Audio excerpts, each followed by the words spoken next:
Mr. Speaker, sir, the first slide talks about the mission. Next. So this is what we have been discussing, and this is what the government has targeted.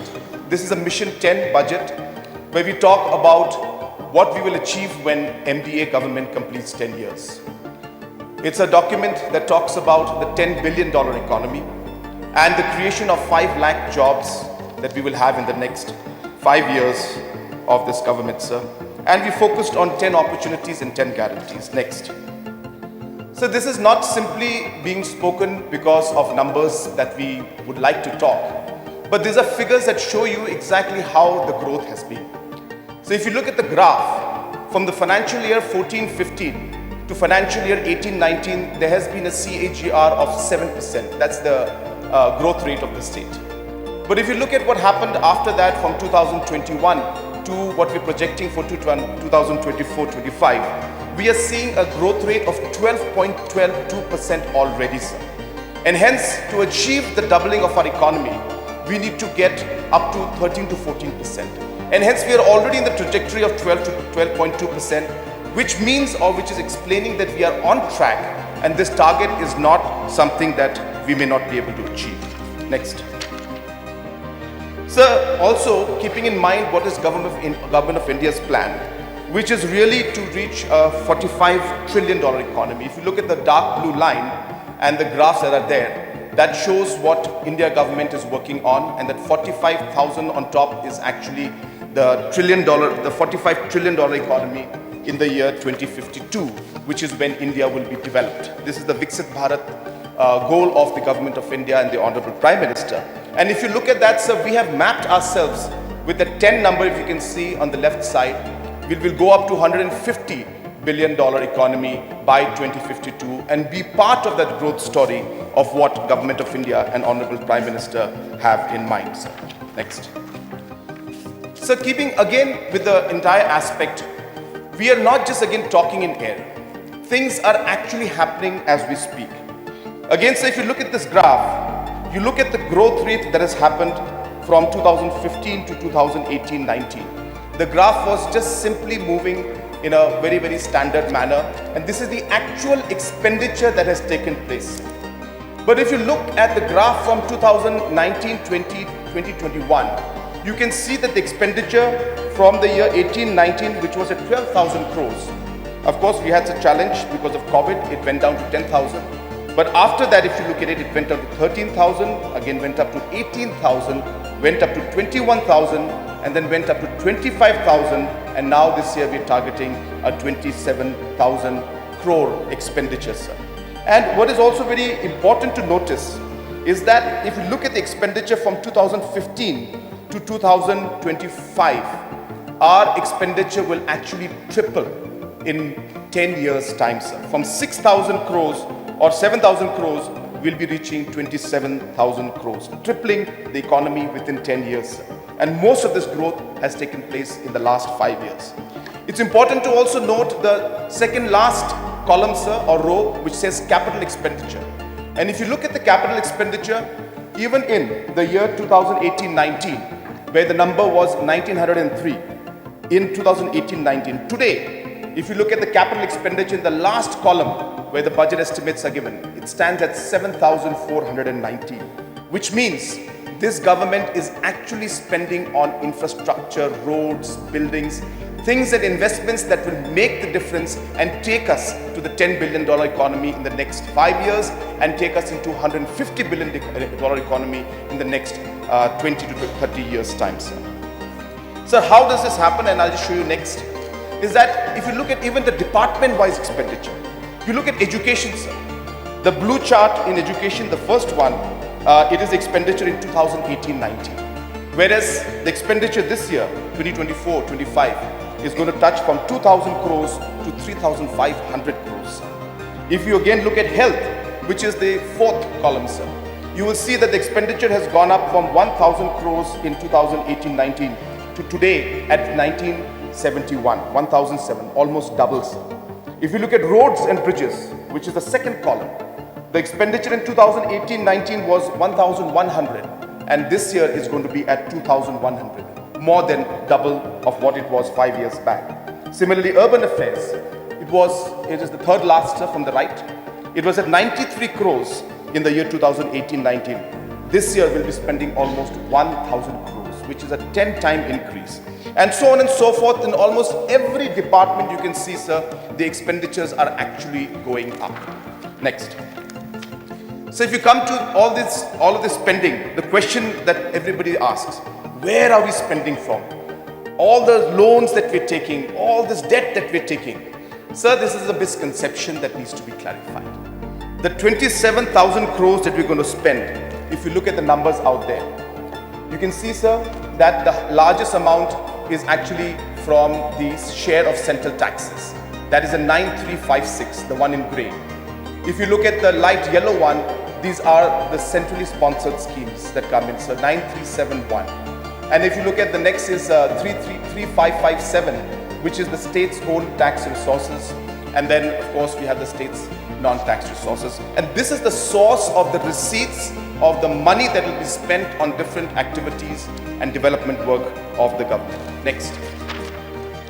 Sir, this is a very important point to note, that the government of India and the overall economy, Indian economy, is doing very well, sir.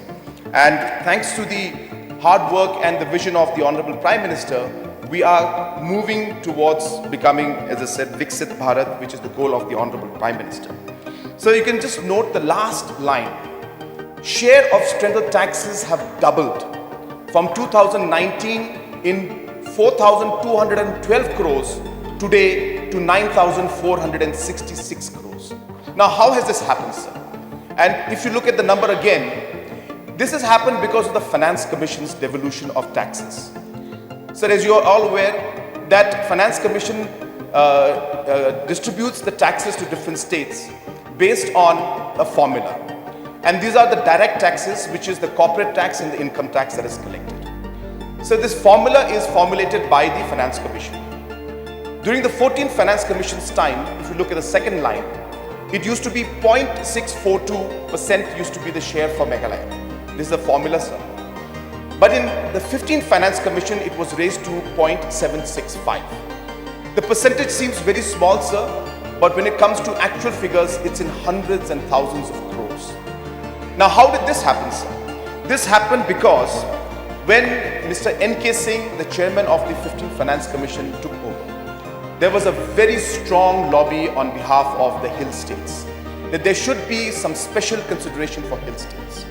We had a very important meeting of hill states in Uttarakhand. I attended it myself. And we pitched as northeastern states and hill states that there should be special consideration and there should be more devolution of taxes to the northeast and especially to the hill states, which is Uttarakhand and Himachal also.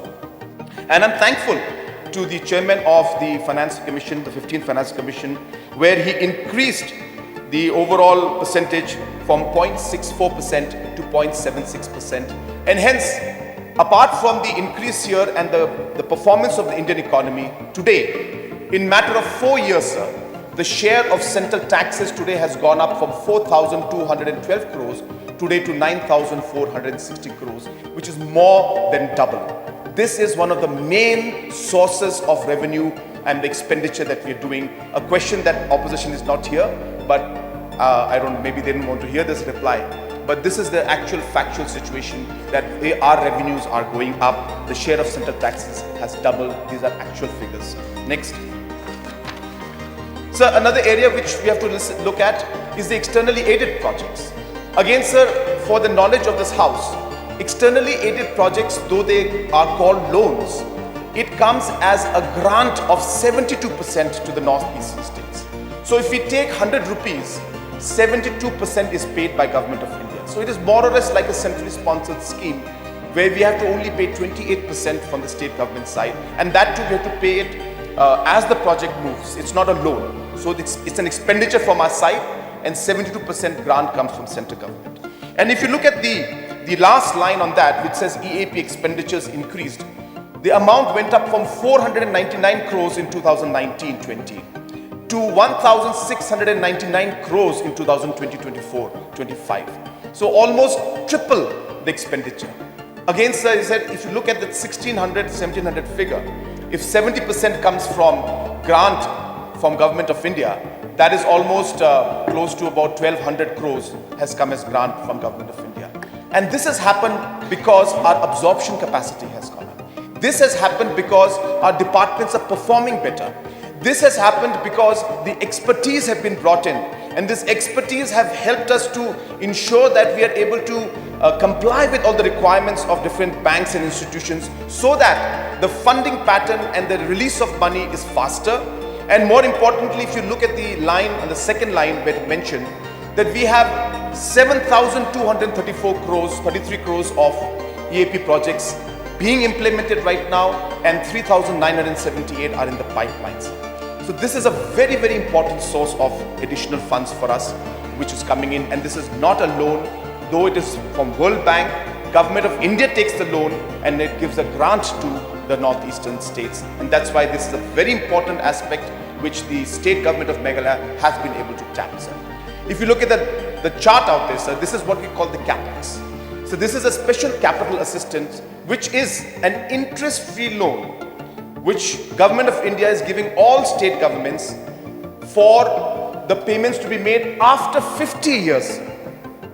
So it's almost negligible in one way. And this amount today, in fact, if you look at the last line which says Consolidated Sinking Fund. So for the knowledge of the House, I'll explain that a Consolidated Sinking Fund is an amount which the state government has to put in order to be able to keep funds for future payments, and it is done against the borrowings. So 0.5% of the borrowings has to be put in a consolidated sinking fund, which we are already doing. And since this will be an interest-free loan, which Government of India will pay the interest, the impact of this after 50 years is almost going to be negligible.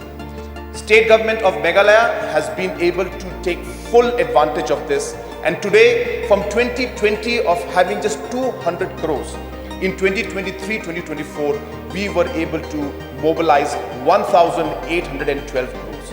So CAPEX, EAPs, the central share of central taxes, everything today has gone up, and that's the reason why our expenditures are increasing. Next. Apart from that, sir, if you look at the centrally sponsored schemes, again a very important source of revenue for the state government. And if you look at in every figure, for example, this is MG and REGS. We started out the figure of 820 crores in the year 2018-19. And this number has doubled in the year 2020-21 to 1,500. We dipped a bit last year to 1,000, but again we are up to 1,200 crores.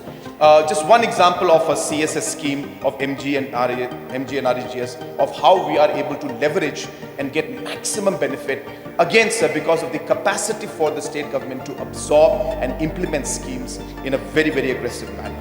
Next. Again, sir, just another example of the centrally sponsored schemes. MG and REGS 820 in 2018-19 to 1,200 in 2022-23. PMAY. If you look at it, it's 140 crores in 2018. Last year, 423 crores. But the House will be happy to know that this year, we are spending 1,700 crores for PMAY. It is the highest ever expenditure on PMAY ever by the state government. JJM, which just 27 crores in 2019-20. This year, or rather last year, we spent 1,455 crores of money from centrally sponsored scheme for this. NRLM, 54 crores in 18-19. Today, we are mobilizing more than almost close to 400 crores, and NHM the same, sir. So therefore, the implementation has been good. We have been working well, and it's not just one department, sir. It is the overall governance of the state and the implementation that has gone up, which has helped us to mobilize more funds to the centrally sponsored schemes. Next. So this is a very interesting chart again. Again, if you look at the numbers, this is the number for the state's own resources. And this, somebody was questioning earlier that why are we depending on center? So this is how the federal structure of the country is. We are entitled to receive those taxes from Government of India, which we do. But that does not mean we are complacent on our own taxes. So look at the number in 2018-19. 2,221, extreme left. I know it's a bit small, but it's 2,221 for those who cannot see clearly. And you look at the number in 2020-24, which is the last figure, sir, and you will see that we are going to touch 4,788 crores, which means in matter of 5 years, we are doubling the state's own resources also, sir. So we are not lagging behind, we are moving forward. Many reforms have taken place which has allowed us to double the revenue of the state. Next. And so these are happening because we have taken a lot of reforms, sir. I don't want to go into everything, but just small things like in excise, sir. Just a simple thing of prepaid ad valorem today is allowing us to touch excise revenue of over 500 crores. We have a different process of rationalization of rates for the taxes of petrol and diesel, and so on and so forth, sir. Digitization, automation, all these different reforms that we have done have allowed us to double our revenue from 2,000 crores today to almost touching 5,000 crores. Next. So this is the chart I would like to spend some time to explain because a lot of members had raised questions about this. Sir, So this is important because I'll just share with you. You cannot see it because there's that small flag is coming at the bottom. Yeah, thank you so much. So the dotted orange dot line is the provisions that is given by Government of India. Oh, sorry, the blue line is what is Government of India. No, sorry, orange line is Government of India, sorry. And the CAG is the line which is there in the blue, in the blue dotted one. And the grey one is our actual fiscal deficit. Now, there has been some observations on why, for example, in 2018-19, the actual fiscal deficit went up to 6.14. Then again in 2020-21, the fiscal deficit again showing is going up to 7.48. So there are two reasons for this. First, which I would explain, which is a simpler one. Sir, what I had explained last time, or just 2-3 slides back, there is something called capex. So if you can see at the bottom, there's a last few lines that says excluding capex. So capex is this 50-year loan, which actually should not be included in the debt of the state as per the provisions under the rules.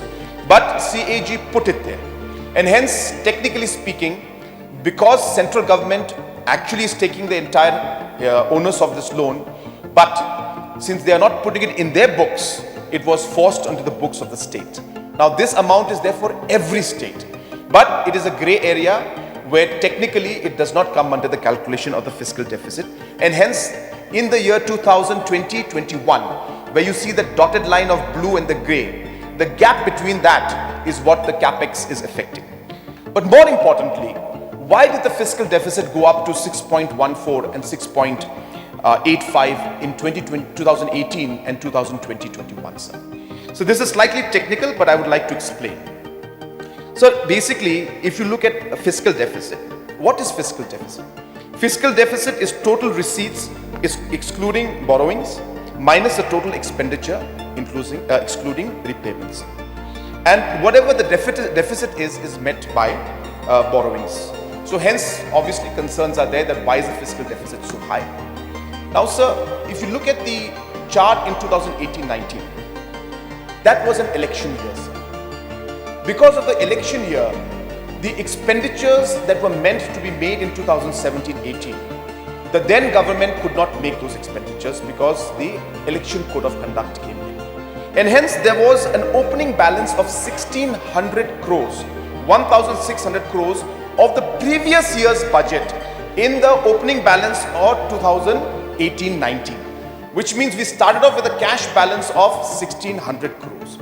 Now that expenditure has to be met, and hence because that amount was there in the reflection of the expenditures that took place, apart from the 3% fiscal deficit that was happening because of the normal budget presentation, this 1,600 crores was added to that expenditure, and hence this number shot up to 6.14, which means it was never meant to be there. It was an opening balance of the previous year's expenditure which could not be spent, and that deviated the numbers and it came to 6.14. Similarly, sir, again for the 2019-20, we faced similar problem where again there was an amount of unspent amount of 800 crores which was there from the previous year, again because of elections, could not be spent, and there was an opening balance of 800 crores in the year 2020-21. And therefore that was added into the calculations of the expenditure, and that again that inflated the deficit numbers, but that number, or the 800 crores, was never meant to be in the calculation of the budget of 2020-21. So therefore, in both these spikes, the main reason is the opening balance of the cash which could not be spent the previous year because of election, which was again put in the next year. So therefore, those are numbers that are outliers, as we call them in statistics, and therefore they're not making. What is important to note, sir, is that the grey line now is slowly going down. And that going down line is now moving towards that orange line, which is what the Government of India and the FRBM Act mandates, sir. And what we're doing is ensuring that this line continues to be in that line, and we are in the process of streamlining this entire fiscal deficit issue. Next. Sir, at the same time, just to again, the high fiscal deficit, the last part again is explained there, that the high opening balance cash of 1st April 2018 was at 1680 crores, which again, inflated the overall numbers, because this was, as I said, not cash meant for that year, but it was cash taken from last year, but the expenditures made in the year next to the elections, after the elections, but it reflected in the expenditures, so the numbers spiked up, sir. So these are the kind of issues that were there, and sir, again, just so that everybody's clear, that governments borrow throughout the world, sir. Everybody borrows. There is a normal thing. It's not a wrong thing to borrow. But then what is important is, number one, our revenues also are going up. So it's not that our expenditure is going up just because of borrowing. I've shown to you, sir, the share of central taxes doubled. The EAPs tripled. The CSS doubled. The state's own resources doubled. Obviously, sir, we have more money to spend, and we spend. So it's not that we're spending everything from loan and from debt. And if you look at this, debt requires consent of Government of India. So we cannot just take debt as we wish. Based on the economy of the state and certain rules and provisions, we have to follow this. And therefore, this entire concept of this government going into complete debt-funded development is completely wrong, and completely wrong notion, sir. And I would want to clarify that to this House. As I said again, sadly, the honorable members from the opposition are not there.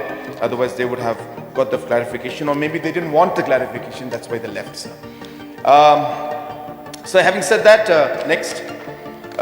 Sir, there was also, of course, a lot of concern about this entire third worst state in terms of the per capita, the GDP of the states, and Meghalaya being at the last bottom three. So this one, I just want to clarify again, is that if you look at actually our growth rate in terms of the economy, the per capita income actually went up by almost close to 36%. So if you look at the third line, sir, during that period, from 82,000 crores to 1,12,000 crores, sir. More importantly, sir, this is the time when the government started to put the reforms into place. This is the time when we started putting different mission mode programs. We started investing in the economy. We started spending more. And the impact of that is now being seen in the growth rate that we are seeing, sir. So obviously, it's not that we press a button and tomorrow the GDP goes up. It doesn't work like that, sir. Economy is a process. Policies are a process. You start the work and the impact starts coming in. And my first slide has shown that the GSDP is going up by 12% every year. And at the same time, our expenditure also is going up in an exponential way, sir. So therefore, the impact of what the government is doing will show in the coming years. It cannot happen just immediately. And this NHFS, the National Health Family Survey, based on which this bottom third GSDP was being mentioned and quoted everywhere. So it was for the period of 19 to 21. And hence, as I said, that is a period when our programs were being put into place, and therefore the impacts will show in the coming years. Next. So this is again a very important slide, just to sum up the growth momentum that we are having. And if you look at almost every sector out there, sir, the size of the economy was 9,587. It has tripled to 25,000 crores. Investments in EAP were 2,000. It has gone 5 times more to 10,000 crores. Capital expenditure at 1,400 crores has increased 5 times to 6,549 crores. State's own receipt was at 1,878 crores. It has increased 2.5 times to 4,020 crores. Rural roads, which was at 1,695 kilometers, has gone on 3 times to 4,348 crores. Rural habitation connected houses from PMGSY from 70 villages today has gone 9 times in the last 5 years to 658 villages. Jal Jeevan from 4,500 connections has increased 108 times to 4.85 lakh connections today. From 5,800 self-help groups, 8 times increase has been there to 45,000 members. Sir, this is a kind of growth momentum we have achieved in the last 5 years. And sir, based on that, based on this momentum, this is what we are ready for. So we are not talking in air. We have set the policy and the system in place to move forward. And that's why, sir, if you look at the details, can you enlarge this? If you look at the details of this 10 opportunities and 10 guarantees, so this clearly reflects on all the areas that we are working on, from investment promotion and private sector development. This is very important, sir, because we need to ensure that private investment comes in. Today, sir, we will be passing the new investment promotion policy. The bill will be cleared today. It's a very, very important growth engine for our state, sir. The border trade that we need to pick up. The ITES sector is a huge opportunity for us. The women in our society are already showing the way, and we hope that we can do much more. The urban transformation of Shillong, Jowai, Tura and other areas will be a very important part of our growth journey and opportunity. The youth will be very important. Tourism will be important. Power generation, we just came out with a new power policy yesterday. The income of the farmers, and obviously the environment issues that are there, and a green and climate resilient economy. These are the opportunities we see where we can really move forward.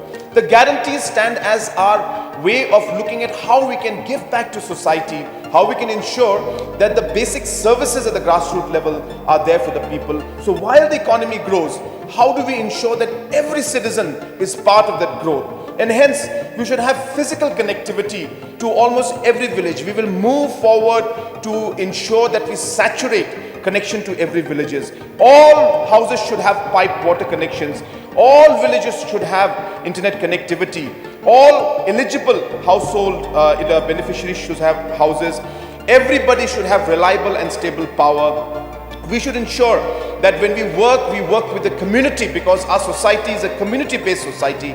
How do we build community infrastructures so that we can involve and engage the community with us to ensure that service delivery, the governance that we have, that can be made easier to the public. Healthcare is a very important part. Education, which is the joyful and quality learning, and obviously caring and an empowered state where we look at the marginalized section of our society and how we can help them. And therefore, so these are the 10 opportunities and 10 guarantees that we're focusing on to really be able to now leverage on what we have done in the last 5-6 years to now take the growth momentum to an exponential level and achieve the goals that we would like to achieve. So therefore, sir, I will not go into all those areas, but just to touch on a few of them so that people understand that, again, that we're not talking in air. We are talking with facts and figures and realistic numbers. Just a small example, in the last 3 years, sir, we have been able to create 2.35 lakh jobs in these different opportunities. Allied sectors, agriculture and allied sectors, 1 lakh jobs. Self-help group of NRLM women, 1 lakh jobs. So this 1,03,000 we have, sir, is not number we just took out from air. These are registered enterprises. So women, self-help groups, those who started their business, 1,03,000 of them, they're registered, and those are the ones that we are showing out here. The skill-based employment we created. Tourism we have created. Entrepreneurship through Prime we created. and IT sector we created. So 2,35,000 jobs were created in the last 3 years. Next. And the next 5 years, sir, we are looking at creating 5 lakh plus jobs, sir. And if you look at the sectors which I had mentioned in my reply a couple of days back or yesterday, these are the sectors where we expand and we plan to grow, whether it's 2.5 lakhs in the agriculture and allied sectors, and so on and so forth, sir. Next. So again, looking at the self-help group, just to show an example to everybody what's happening, sir. So we had, if you look at the second line, which says today we have from 44,000 self-help groups, which have 4,37,000 members, sir.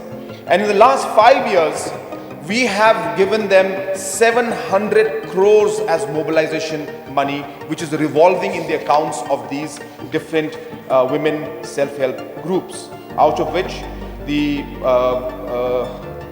total community fund was about 400 crores and bank linkages was about 300 crores, sir. And as I said, 1 lakh jobs were created in this sector. In this year alone, to promote more job opportunities in this sector, we are going to be investing 389 crores in 2024-25. Next. And similarly, sir, again, this is just to share with you that these are the different enterprises, again, just detailed numbers.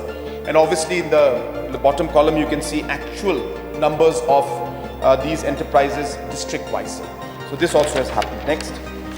So CM Elevate is going to be one of the most important programs and maybe one of the most aggressive programs to build entrepreneurship in the entire country, sir, you can say.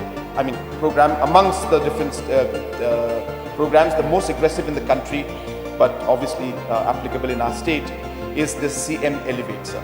And with this program, sir, we will be targeting almost 20,000 new enterprises. And we intend to give the subsidies in this format.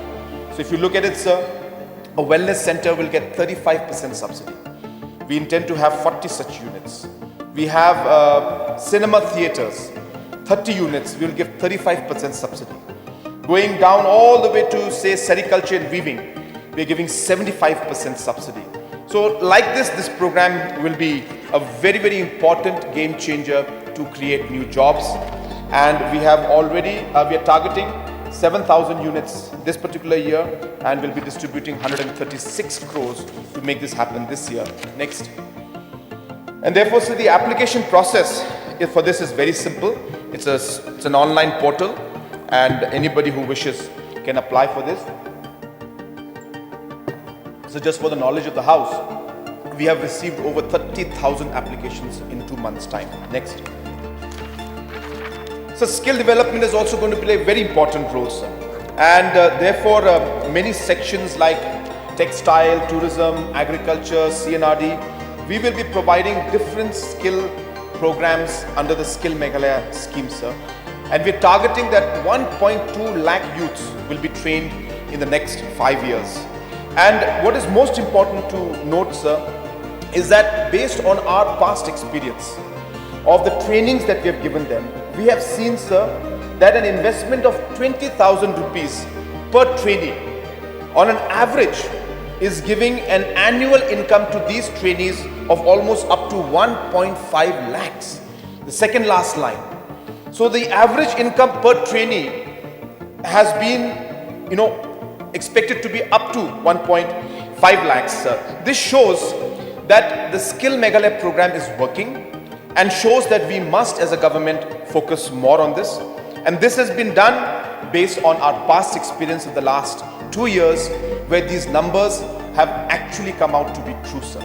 And hence we are going to focus a lot on this and create the skills. Sir, the last part is very important if you look at the last line, overseas placement. Sir, I'm happy to inform all of you that in August 2023, we had registered 1,000 nurses to be trained for overseas placement, sir. And 264 have started their training. But more importantly, sir, 26 of them have already got a job in Japan. And most probably, after the different processes are cleared, these 26 nurses, or they call them the health workers out there in Japan, These 26 health workers will be leaving for Japan sometime in May or June month this year, sir. And like this, in UK, in Dubai, in Australia, Japan, in all these different parts, not just nursing, but we will focus on ensuring that we facilitate this process of allowing our youth who would like to go for overseas to be able to succeed in their goal. And what is important, sir, to note is that while the government is hand-holding them, helping them in training, these individuals will become important individuals to bring in foreign exchange for the nation and for the state. So on an average, these nurses, sir, will earn anything between 1 to 2 lakh depending on the job profile. So if they earn 1 to 2 lakh per month, and if they're able to save even 50% of that and send it back home, and you multiply that into 1,000 nurses or even 2,000-3,000 nurses in the coming years, it'll be a huge source of income for the families and a big source of foreign exchange for the state and the country also as a whole. Next. So similarly in tourism, if you look at it, in the last 5 years, what we have noticed, that we have been able to create an additional 5,000 jobs or 4,000 plus, 5,000 new jobs were created. And if you look at the two sections in the presentation, sir, that we had approximately 44,000 jobs pre-pandemic, and if you look at the the fourth line, so we have currently 50,000 people employed. So it's been an increase of about 5,684 new jobs have been created in the last 5 years.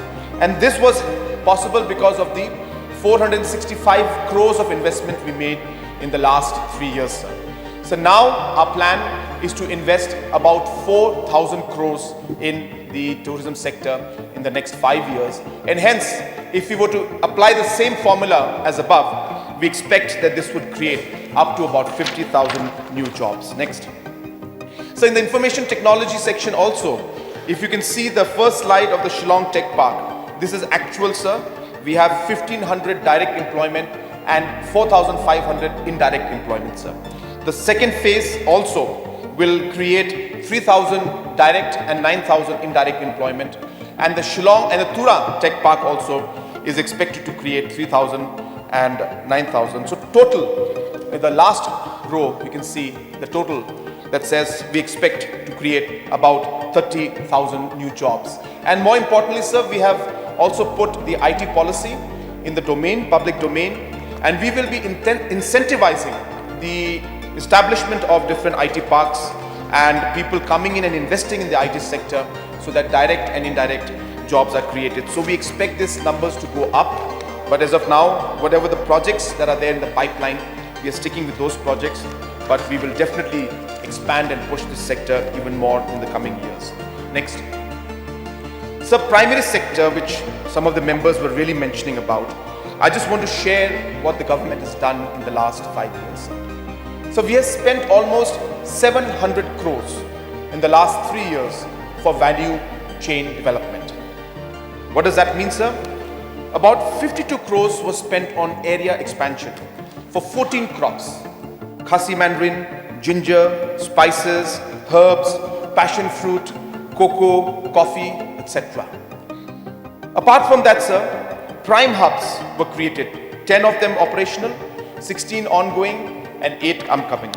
We spent 160 crores in the different prime hubs, which act as training, incubation, and different forms of facilitation center for the entrepreneurs.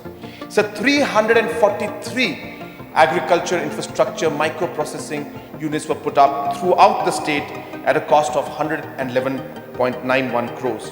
Interest-free loan of almost 36.8 crores was given to the farmers, and 205 crores worth of focus money was given to different focus groups and individuals. Next. So this is a small example. I know it's a bit small, but if you can just expand it. This is important, sir. So this is an example. Just go in the top right hand corner first. Yeah. Start with that. Perfect. So this is what an example of what Lakadong turmeric or Lakadong farmers had to go through. So pre-mission, we have something called the Lakadong mission. This is just an example, sir, to show you how things have been happening. So pre-mission, there were 1,000 Lakadong turmeric farmers. There was a difficulty in getting planting material. The low individual volumes were there, limited awareness, prevalence of middlemen, so on and so forth, sir. What happened, sir, after the mission came in? Just go on the right side.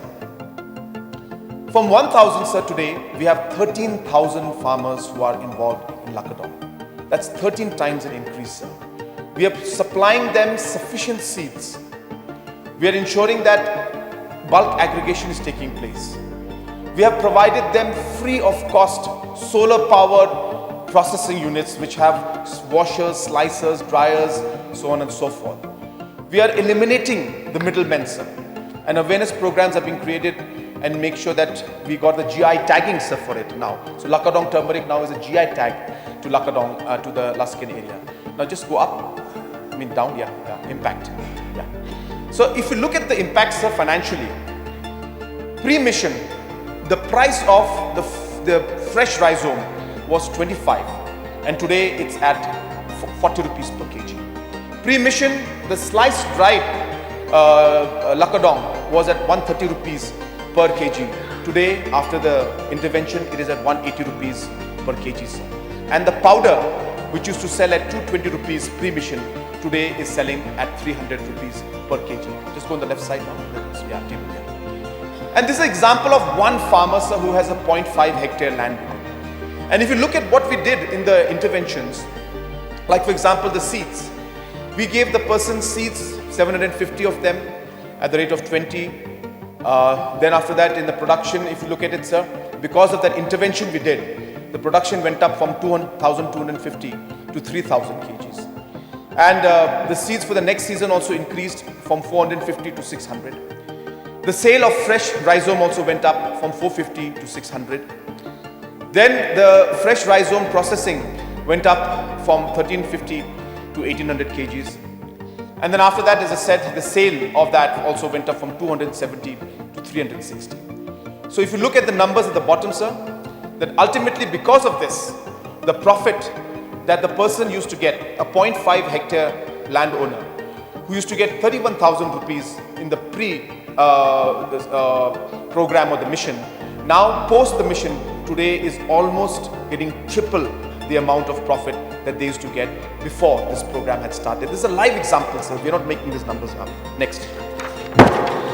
Sir, next. Yeah. So these are some examples. Again, these are the food processing units which we have actually put up, sir. So first one is in Umdihar. This is a very great example. If you look at it, sir, these are basically about 290 metric tons of pineapple has been processed here till date, sir. About 18 multiple producer groups are supplying their products to these processing units, and they don't have to sell it outside the market, or they don't have to wait or be worried about their products getting spoiled, sir. And the price realization for the farmers has gone up by 90% because of this intervention, sir. And today the trade from here is almost more than 39 lakhs that they've achieved. And you'll be happy to know, sir, the powder, pineapple powder that is made from here today is used in baby foods in Switzerland. This is what's happening, example of just one product that we're talking about. So the right one is the Rongara plant, which I inaugurated recently. So this is a completely solar powered unit. About 700 metric tons of jackfruit will be processed here every year. Obviously other products also will be included. 8,000 farmers are going to benefit from this project. 8,000 farmers, sir. So you can imagine the kind of impact, and these are just two of them, sir, out of the 300 that we have created that I'm showing you. I don't have time to show all the pictures, but there are 300 plus, some smaller, some bigger. But this is the revolution that we're creating at the grassroots level for the farmers. So next. So another very important program for us is this early childhood program. Again, the last line is important. So the investment of every dollar we make, this is an international study, sir, not given by us, but the agencies like the ADB, which is funding this, these are reports that have come out through different agencies. Sir, $1 investment in early childhood development gives a return of $15 to $17 in return if we invest $1 also on a child. So this is important to note. Why? Because we have neglected this for many years. For the first time, and maybe this is in the entire country, this is the first time in the largest such program where we are intervening in a scientific manner to ensure that the full potential of a child comes out. So a child's brain grows the maximum between the age of 1 and 8. And hence, we need to ensure that the right nutrition is given, right facilities are given, and right opportunities are given. This particular project, which is worth almost close to 300 crores, is going to help us make this intervention, and state government will also put in more funds from its side to augment the efforts of this particular scheme and this program. Next. Sir, education, as we've always said, is one of the biggest priorities of this government. So 244 government schools, LP schools and higher secondary schools are there. You can see the list, sir. So you will be surprised to know that these schools for the last 30 to 50 years were completely neglected. There was not a single, real project that was taken up to improve the overall condition and overall infrastructure in these schools. It is this MDA government, sir. In the last 4 years, we came out with Mission Education. We spent 326 crores. And today, sir, if you look at the second column, 1,740 LP schools, the work is in progress. 11 schools that are there, secondary schools, work is in progress, sir. The lower primary schools, again, 100 new buildings, sir. There are 80 in progress, 20 completed. So on and so forth. The first time there is actually a mission mode, effort to ensure that the quality of our educational infrastructure comes out and improves. And the House will be happy to know, which I've mentioned in my budget, that it is going to go up. We're going to come up with Mission 2, where we're going to provide electricity, water supply, and furnitures also to all these schools. Next. So sports infrastructure, again, these are great numbers. So in the last 6 years, we have allocated 701 crores for development of sports infrastructure like never ever before, sir. So if you look at the numbers, there are total 300 sports infrastructures in the state. Out of these 300 infrastructures, 122 were constructed in the last 3 years, which means 40% of all the sports infrastructure in the state was made in the last 3 years of this MDA government, sir. This is a kind of focus with which we are moving forward, and as we speak, 200 crores of projects are in the pipeline to be finalized. And obviously, sir, I don't have to speak about other projects like our projects for the Meghalaya Games that are happening now on a regular basis, so on and so forth. And sir, in Mokunu, the last line, very crucial, sir, we will be building one of the largest sports complexes in the state, sir, where we'll be having almost 20,000 seating capacity stadium, and we'll be having Olympic-size swimming pool and other facilities, as I said, at a cost of 350 crores. Next. So, continuing with sports, we also would like to share with the House and with the public at large that the STAR program of government of Meghalaya is one of the most unique programs any government has done, sir. It's a very simple thing.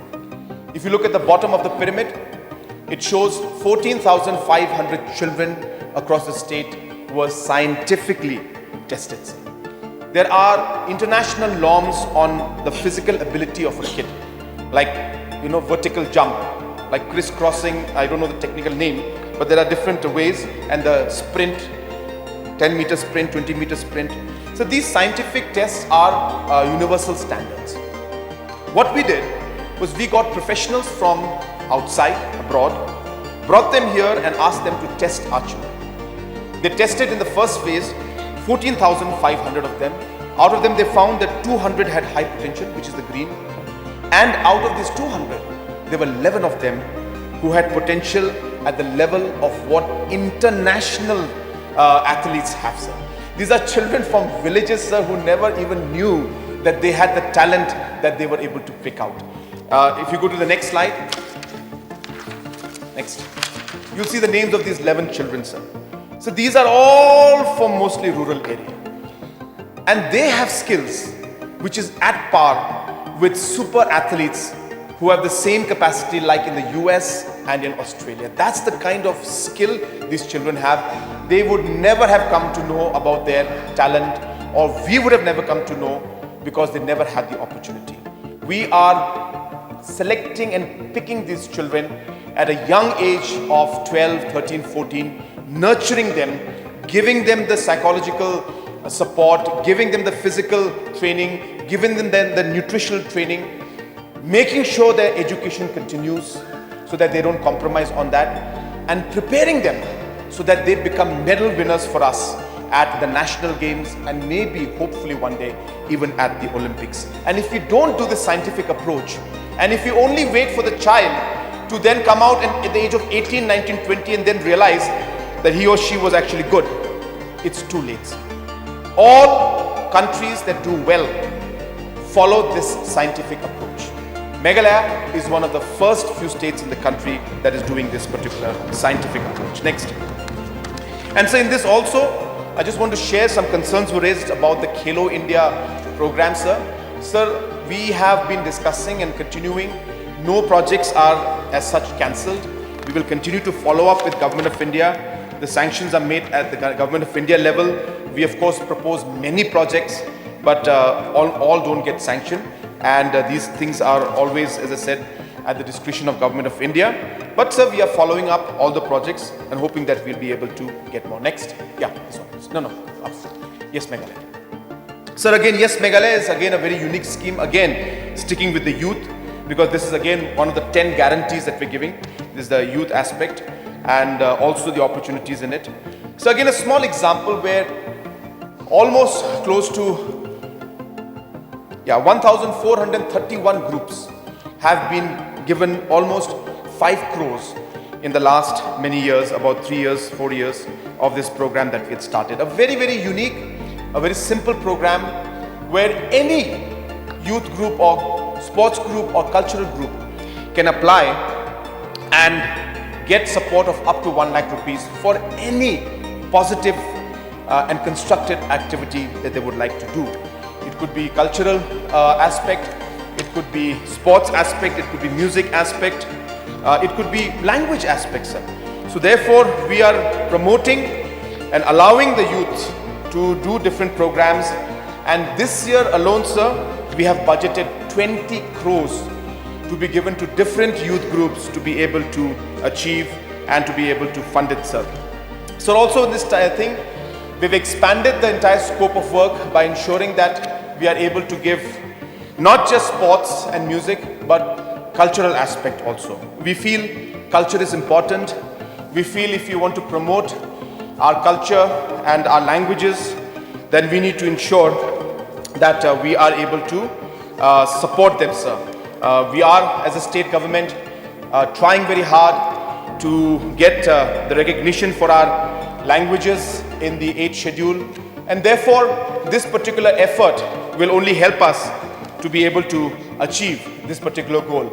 I'm so very saddened to see some news by some individuals in the past few days about certain blame towards the government about the inclusion of certain languages in the 8th schedule, and blaming the Honorable Chief Minister and the government that we are blocking the entire process of Khasi language coming in because Garo language is not being included, sir. Sir, this is a really ridiculous kind of blame that the individuals are making towards the government. Sir, in the last many years, no language has got any kind of recognition. The last was done, if I'm not wrong, in 2003-04. And therefore, the question of anybody blocking any language does not occur, sir. And therefore, I don't understand why this kind of unnecessary comments are made. The individuals who look into this aspect, sir, should do their research and find out, then rather than just trying to play to the gallery and trying to create confusion among the public. So we as a government are committed and we will move forward. It is the government of India that will decide which particular language should come in the 6th schedule and not 8th schedule or not. And it is not up to the state government to block any language. Whichever language meets the specifications and requirements will get, sir. So therefore, these kind of allegations are baseless, and I thought I would make this point, sir, during my reply. Next. Sir, of course, health is again one of the commitments that we have given.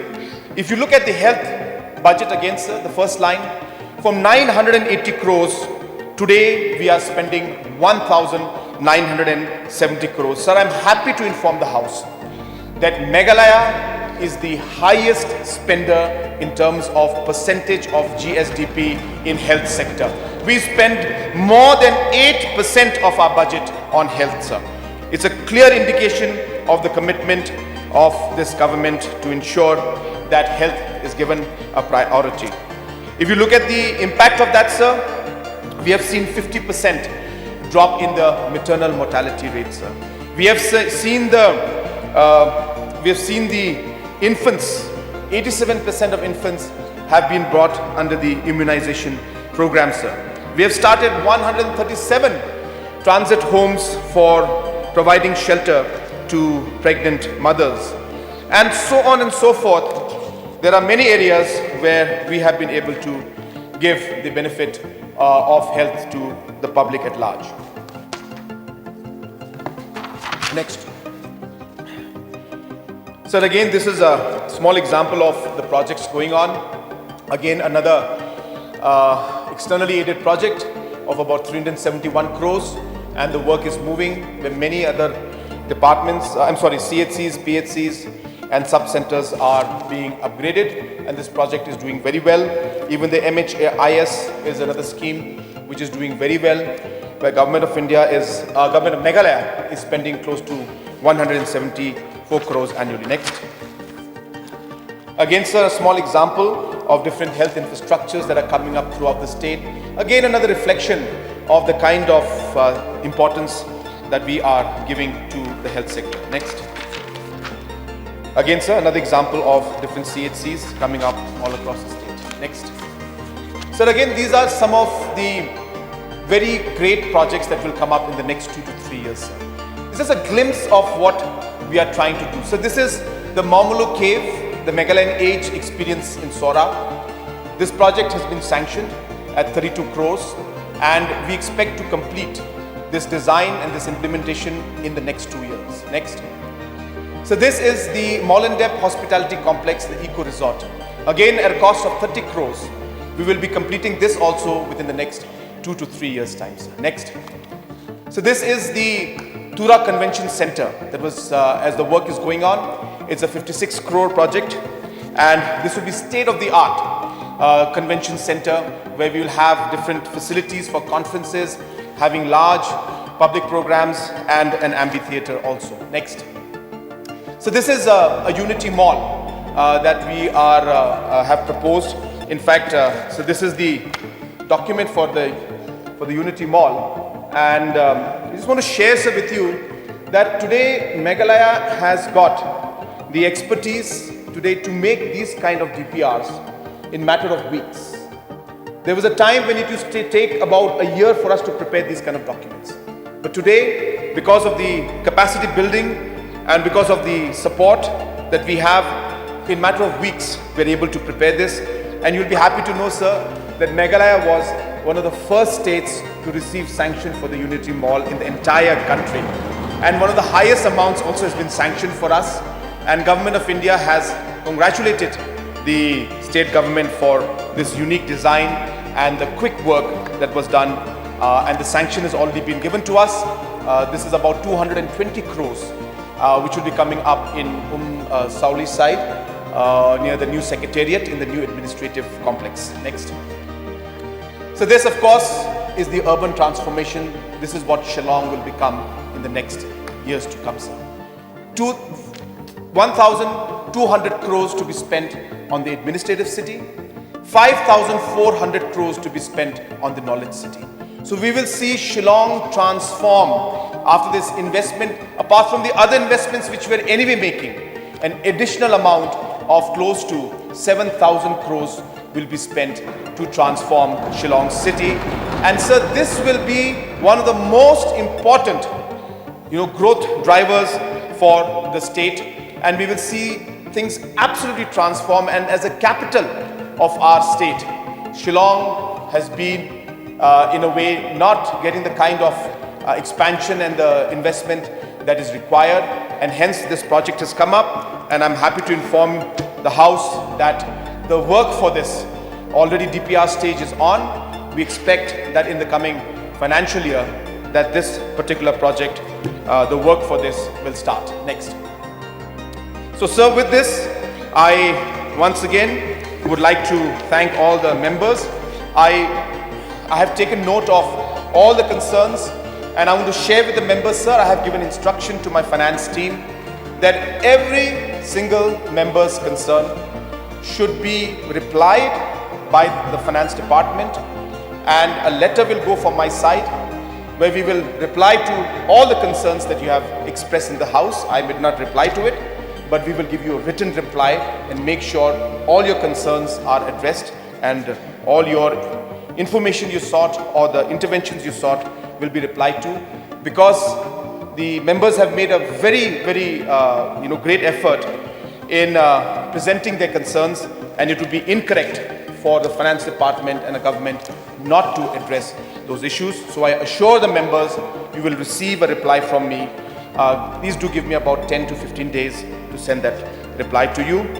And hence, sir, to conclude, what we have done in this budget, sir, is that this is not just a budget for 2024-2025, sir.